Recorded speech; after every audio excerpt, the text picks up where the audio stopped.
Hello students, आज आपण पाहणार आहोत 19 जानेवारी 2020 रोजी झालेल्या TET एक्झाममधील पेपर सेकंडमधील विज्ञान या विषयातील प्रश्न आणि उत्तरे. चला तर मग सेट डी मधील प्रश्न उत्तरे पाहू. पहिला प्रश्न आहे 121 क्रमांकाचा. समधर्मी अवयवांमध्ये डॅश डॅश असते. पर्याय दिलेले आहेत: रचनासारखी आणि कार्यसारखी, कार्यसारखी आणि रचना वेगळी, रचनासारखी आणि कार्य वेगळी, आणि रचना वेगळी आणि कार्य वेगळी. समधर्मी अवयव म्हणजे असे अवयव रचना वेगळी असते पण कार्य सारखे असते, म्हणून ऑप्शन नंबर 2 या ठिकाणी बरोबर आहे. 122वा प्रश्न आहे. जर पृथ्वीवर वातावरण नसते तर दिवसातील प्रकाशाचा कालावधी डॅश डॅश असता. कमी झाला असता, वाढला असता, अमर्याद झाला असता, बदलला नसता. जर पृथ्वीवर वातावरण नसते तर सूर्याचा प्रकाश पृथ्वीवर यायला वेळ लागला असता, त्यामुळं दिवसाचा कालावधी कमी झाला असता. तर आपलं प्रश्नाचं अचूक उत्तर आहे पर्याय क्रमांक 1. जर पृथ्वीवर वातावरण नसतं तर दिवसातील प्रकाशाचा कालावधी हा कमी झाला असता. तर तो कितीने कमी झाला असता? तो 4 मिनिटांनी कमी झाला असता. हा कालावधी 4 मिनिटांनी कमी झाला असता. अणुक्रमांक 2, 10, 18, 36 आणि 54 असणारी मूलद्रव्ये डॅश डॅश आहेत. पर्याय दिलेले आहेत: अल्कधर्मी धातू, आम्लारीधर्मी मृदा धातू, हॅलोजन्स, निष्क्रिय वायू, मूलद्रव्ये. तर हेलियमचा ॲटॉमिक नंबर 2 आहे, निऑनचा ॲटॉमिक नंबर 10 आहे, आर्गॉनचा ॲटॉमिक नंबर 18 आहे, क्रिप्टॉनचा ॲटॉमिक नंबर 36 आहे आणि झेनॉनचा ॲटॉमिक नंबर 54 आहे. अणुक्रमांक 2, 10, 18, 36 आणि 54 असणारी मूलद्रव्ये ही निष्क्रिय वायू मूलद्रव्ये आहेत. त्यांनाच आपण इंग्लिशमध्ये इनर्ट गॅसेस, नोबल गॅसेस असंही म्हणतो. इनर्ट गॅसेस, नोबल गॅसेस असंही म्हटलं जातं.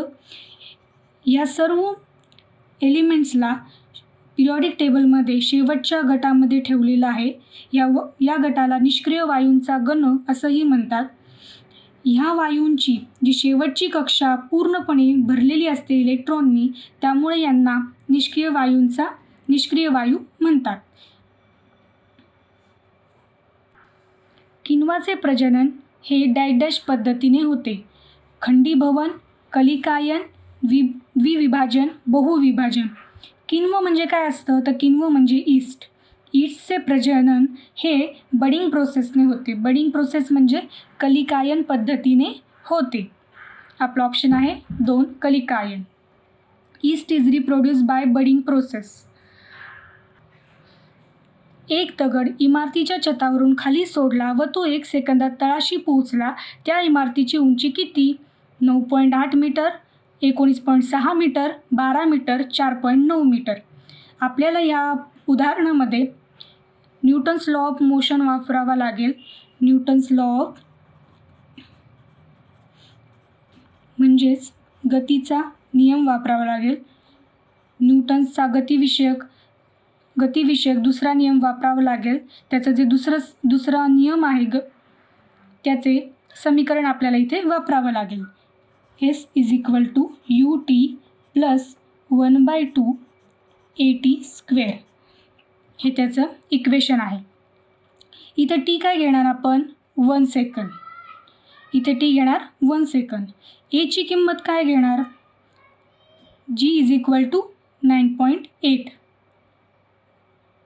ए म्हणजेच काय? त्वरण असतं. आणि इमारतीच्या छतावरून दगड सोडल्यास त्याला काय म्हटलं जातं? गुरुत्व त्वरण म्हणतात. म्हणजेच ते काय आपण जीने दाखवतो. म्हणून जीची किंमत काय दाखवणार? जीची किंमत दाखवणार 9.8. सो आपण व्हॅल्यू पुट करूया. 0 × 0 + 1/2 × 9.8 × 1². So answer will be 4.9.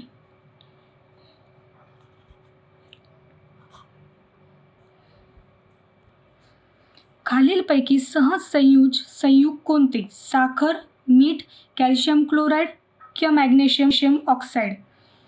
सहज संयुग म्हणजे कोवॅलेंट कंपाऊंड. कोवॅलेंट कंपाऊंड. सो साखर म्हणजे शुगरमध्ये काय असतं? सहसंयुज संयुग म्हणजे कोवॅलेंट बॉन्ड हा साखरेमध्ये प्रेझेंट असतो. Sugar contain covalent bond. This is because का बरं तर all the covalent bonds in sugar molecule arise as a result of electron sharing between the item.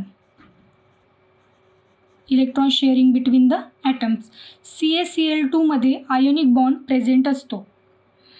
So आपला आन्सर आहे साखर. 127वा प्रश्न आहे, दृश्य केंद्रकी पेशीमध्ये ग्लुकोजचे विघटन डॅशमध्ये घडून येते. केंद्रकामध्ये, आंतरद्रव्य जालिका, पेशीद्रव्य की तंतुकणिका. ग्लुकोजचं विघटनालाच काय म्हटलं जातं? ग्लायकोलायसिस म्हटलं जातं. ग्लायकोलायसिस हे सायटोप्लाझममध्ये होतं. सायटोप्लाझमलाच मराठीमध्ये आपण पेशीद्रव्य म्हणतो. विद्युत प्रभार प्रति एकक वेळ म्हणजे विद्युतधारा, रोध, विद्युत शक्ती का कार्य. विद्युत प्रभार प्रति एकक वेळ म्हणजे विद्युतधारा. याला इंग्लिशमध्ये म्हणतात electric charge per unit time is electric current, म्हणजेच विद्युतधारा. Mg2+ आयनमध्ये किती इलेक्ट्रॉन असतील? 10, 11, 12 की 14. Mg2+ म्हणजे Mgचा ॲटॉमिक नंबर आहे 12, म्हणजे Mgमध्ये 12 इलेक्ट्रॉन्स प्रेझेंट आहेत. म्हणजे पण Mgवर +2 चार्ज आहे, म्हणजे 2 इलेक्ट्रॉन्स रिमूव्ह होणार, म्हणून 12 - 2. So answer will be 10 electron. आपला ऑप्शन आहे फर्स्ट. युरिया हे महत्त्वाचे खत डॅशने समृद्ध असते. मॅग्नेशियम, फॉस्फरस, नायट्रोजन की कॅल्शियम. ते नायट्रोजनने समृद्ध असते. एक वस्तूचे पृथ्वीवर वस्तुमान 12 kg आहे. जर ती वस्तू चंद्रावर नेली तर तिचे वस्तुमान डॅश असेल. एखादी वस्तू चंद्रावर नेली तर वस्तुमान काय होणार? पृथ्वीच्या वस्तुमानाच्या 1/6 पट होणार, म्हणजेच 12 × 1/6. So 2 × 1 answer will be 2 kg. जर एक वस्तूचे पृथ्वीवर वस्तुमान 12 kg आहे, जर ती वस्तू चंद्रावर नेली तर तिचे वजन काय असेल? 2 kg असेल. ड्यूटेरियम या हायड्रोजनच्या समस्थानिकात डॅश असतो. न्यूट्रॉन नसतात व 1 प्रोटॉन, 2 न्यूट्रॉन व 1 न्यूट्रॉन, 1 इलेक्ट्रॉन व 2 न्यूट्रॉन, 1 प्रोटॉन व 1 न्यूट्रॉन. हायड्रोजनची समस्थानिके. हायड्रोजनची समस्थानिके आपल्याला माहिती आहेत. हायड्रोजनची समस्थानिके म्हणजेच आयसोटोप्स ऑफ हायड्रोजन.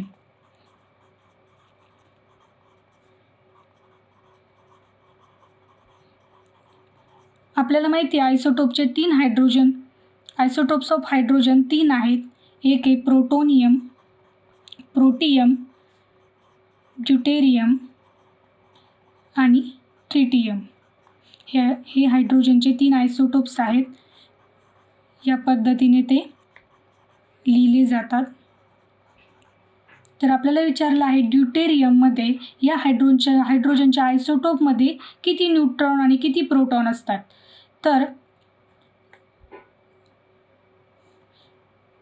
तर याच्यामध्ये हे वरती बघायचं 1 प्रोटॉन प्लस 1 न्यूट्रॉन प्रेझेंट असतं. हे वरती जे हायड्रोजनच्या वर लिहिलेलं आहे ते ॲटॉमिक मास आहे, खाली लिहिलेला आहे तो ॲटॉमिक नंबर आहे. सो हायड्रोजनमध्ये 1 प्रोटॉन आणि 1 न्यूट्रॉन प्रेझेंट असतो. सो आपला आन्सर येईल 4th ऑप्शन. बीजांडाच्या दिशेने होणारी परागनलिकेची वाढ हे डॅशचे उदाहरण आहे. गुरुत्वानुवर्ती हालचाल, रसायन अनुवर्तन, प्रकाशानुवर्ती हालचाल, जलानुवर्ती हालचाल. हे रसायन अनुवर्तन याचे उदाहरण आहे. प्रश्न पुढचा बघूयात. 1 सेंटीमीटर नाभिय असणाऱ्या बहिर्वक्रबिंगाची शक्ती किती? 1D, 100D, 1/10D का 10D? हे D म्हणजे डायऑप्टर असतं. डायऑप्टर. तर 1 सेंटीमीटर नाभिय असणाऱ्या बहिर्वक्रबिंगाची शक्ती ही 100 डायऑप्टर असते. 135वा प्रश्न बघूयात. खालीलपैकी सर्वात कमी बंध लांबी कशातील असेल? O2, N2, Cl2 आणि HCl. बंध लांबीला इंग्लिशमध्ये आपण बॉन्ड लेंथ म्हणतो. तर प्रत्येकाची आपण बॉन्ड लेंथ बघूया. O2ची बॉन्ड लेंथ असते 1.208 एमस्ट्रॉंग, N2ची असते 1.097 एमस्ट्रॉंग, Cl2ची असते 1.98 एमस्ट्रॉंग, HClची असते 1.27 एमस्ट्रॉंग. सो N2ची बॉन्ड लेंथ सर्वात कमी असते, म्हणजेच सर्वात कमी बंध लांबी ही N2ची आहे. लहान आतड्यात पचनाची क्रिया डॅशमध्ये होते. आपल्याला माहिती पचनाची क्रिया ही आम्लामध्ये होते, म्हणजे ॲसिडमध्ये होते. पचन म्हणजेच काय? डायजेशन हे ॲसिडिक मीडियममध्ये होतं, म्हणजे आम्ल माध्यमामध्ये होतं. आपल्या स्टमकमध्ये HCl प्रेझेंट असतं, त्याची pH व्हॅल्यू 1.2 असते. उजव्या हाताचा अंगठ्याचा नियम डॅशने मांडला, तो ऑर्स्टेडने मांडला. एक तरंग 2.5 सेकंदात 40 आंदोलने पूर्ण करतात तेव्हा तिची वारंवारिता डॅश असते. आपल्याला वारंवारितेचे सूत्र माहिती आहे की 40 आंदोलने 2.5 सेकंदात पूर्ण करतात. मग कसं करणार? 40 / 2.5. So answer will be 16 hertz. 10 gram hydrogen भरपूर ऑक्सिजनच्या सानिध्यात जाळला तयार होणाऱ्या पाण्याचे वस्तुमान किती असेल? याला म्हणतात किती असेल? तर ते 90 ग्रॅम असेल. कार्बनचा अणुक्रमांक 6 आणि अणुवस्तुमान 12 आहे, तर 2.4 ग्रॅम कार्बनमध्ये कार्बनचे किती रेणू असतील? आपण यालाच काय म्हणतो? ॲव्होगॅड्रोज नंबर म्हणतो. हे आपल्याला ॲव्होगॅड्रोज नंबरवरून काढावं लागेल. त्याचा आन्सर आहे 1.2044 × 10⁻23. दोन हाडे एकमेकांशी डॅशच्यामुळे जोडली जातात. स्नायुरज्जू, कास्ती, अस्थिबंध. ह्याचं उत्तर आहे अस्थिबंध.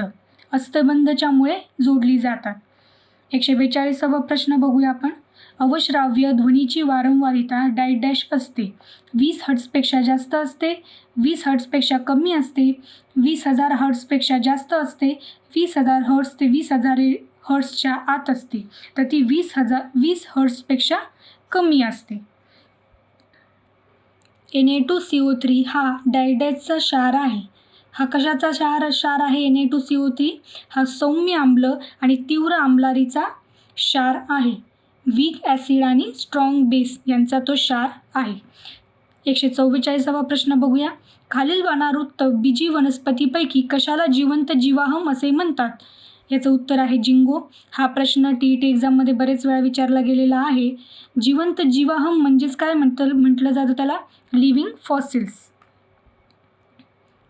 145वा प्रश्न बघूया. 54 km/h हा वेग म्हणजे डॅश. पर्याय दिलेला आहे 10 मीटर/सेकंद, 12 मीटर/सेकंद, 15 मीटर/सेकंद, 18 मीटर/सेकंद. आपल्याला प्रश्नामध्ये km/h दिलेलं आहे, पण ऑप्शनमध्ये मीटर/सेकंदमध्ये दिलेलं आहे. आपल्याला कन्वर्जन करावं लागेल. कन्वर्जन करताना आपण काय करतो? 5/18ने मल्टिप्लाय करतो. मग कसं करणार? 54 × 5/18. So answer 15 मीटर/सेकंद. आपला आन्सर येणार थर्ड. स्निग्ध पदार्थ युक्त खाद्यपदार्थ डॅश या प्रक्रियेमुळे खवट होतात. आपल्याला माहिती आहे ऑक्सिडीकरणामुळे ते खवट होतात. 147वा प्रश्न बघूयात. सजीवांच्या प्रजातीच्या किंवा जातीच्या नावामध्ये साधारणपणे डॅशपेक्षा मुळाक्षरे नसावीत. डॅशपेक्षा जास्त मुळाक्षरे नसावीत. तर 3 पेक्षा जास्त मुळाक्षरे नसावीत आणि 13 पेक्षा कमी नसावीत. हे त्याचं उत्तर आहे. ॲल्युमिनियम कार्बोनेटचे अचूक रेणुसूत्र काय आहे? त्याचं अचूक रेणुसूत्र आहे Al2CO3 थ्राईस. खालीलपैकी कोणते संपादित लक्षण असून अनुवांशिक लक्षण नाही? केसाचं स्वरूप, डोळ्याचा रंग, शरीराचा आकार आणि त्वचेचा रंग. केसाचं स्वरूप, डोळ्याचा रंग आणि त्वचेचा रंग हे अनुवंशिक लक्षणे आहेत, परंतु शरीराच्या आकारामध्ये बदल होऊ शकतो, त्याच्यामुळे ते अनुवंशिक लक्षण नाही. जर 40 वॅटचा बल्ब 25 तास वापरला तर वापरलेली विद्युत ऊर्जा डॅश आहे. तर 40 × 25 इथे आपल्याला करावं लागेल 1000 वॅट अवर. आपण याचं कन्वर्जन कसं करणार? 1 किलो वॅट अवर. सो आपलं आन्सर काय येईल? सेकंड. जर तुम्हाला व्हिडिओ आवडला असेल तर प्लीज लाईक, शेअर आणि सबस्क्राईब करा.